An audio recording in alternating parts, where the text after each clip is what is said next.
एक लड़की जो हंसते हुए होटल के कमरे में गई, लेकिन 72 घंटे बाद उसी कमरे से निकली उसकी लाश। आखिर उन 3 दिनों में ऐसा क्या हुआ? मैं हूं कन्हैया और आप देख रहे हैं एमपी दमू क्राइम। चलते हैं आज के अपने केस की तरफ। तारीख थी 23 नवंबर 2024। बेंगलुरु का एक शांत इलाका, जहां एक 19 साल की लड़की एक लड़के के साथ हंसते हुए होटल के कमरे में जाती दिखाई दी, लेकिन उसे बिल्कुल भी अंदाजा नहीं था कि ये उसका आखिरी दिन साबित होने वाला है। माया गोगोई असम के गुवाहाटी में रहने वाली एक साधारण लड़की, जिसने अपने सपनों को पूरा करने के लिए बेंगलुरु का रुख किया था। दिन में जॉब और खाली समय में ब्लॉगिंग। माया एक बेहतरीन जिंदगी बनाने की कोशिश में लगी हुई थी। इसी दौरान 2024 की शुरुआत में माया एक डेटिंग ऐप पर अकाउंट बनाती है। यहीं उसकी मुलाकात होती है आरब नाम के एक लड़के से। दोनों के बीच बातचीत शुरू होती है।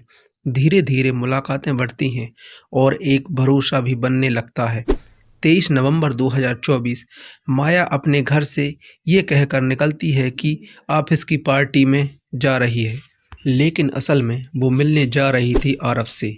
दोनों बेंगलुरु के एक होटल में पहुंचते हैं और करीब दोपहर 12:30 बजे चेक इन करते हैं। शुरुआत में सब कुछ सामान्य था, दोनों समय साथ में बिता रहे थे, लेकिन शाम होते होते उनके बीच किसी बात को लेकर बहस शुरू हो जाती है।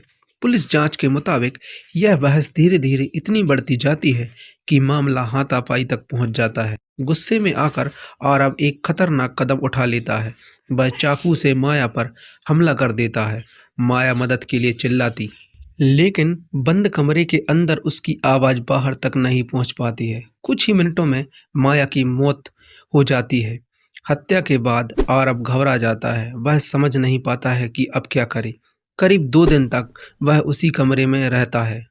बाहर किसी को कुछ पता नहीं चलता है। फिर 26 नवंबर की सुबह आरव चुपचाप होटल से निकल जाता है और माया की लाश उसी कमरे में छोड़कर फरार हो जाता है। जब कमरे से बदबू आने लगती है, तब होटल स्टाफ को शक होता है।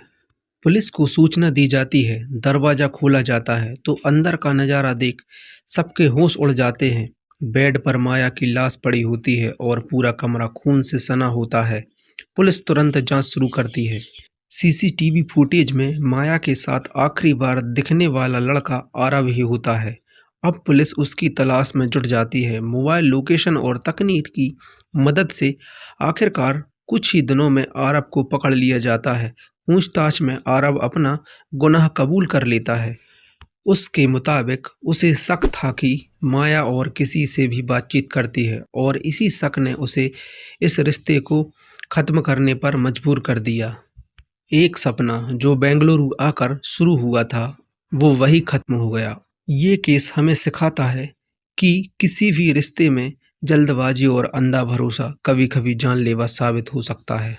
फिलहाल आरोपी पुलिस की गिरफ्त में है और कोर्ट में केस चल रहा है।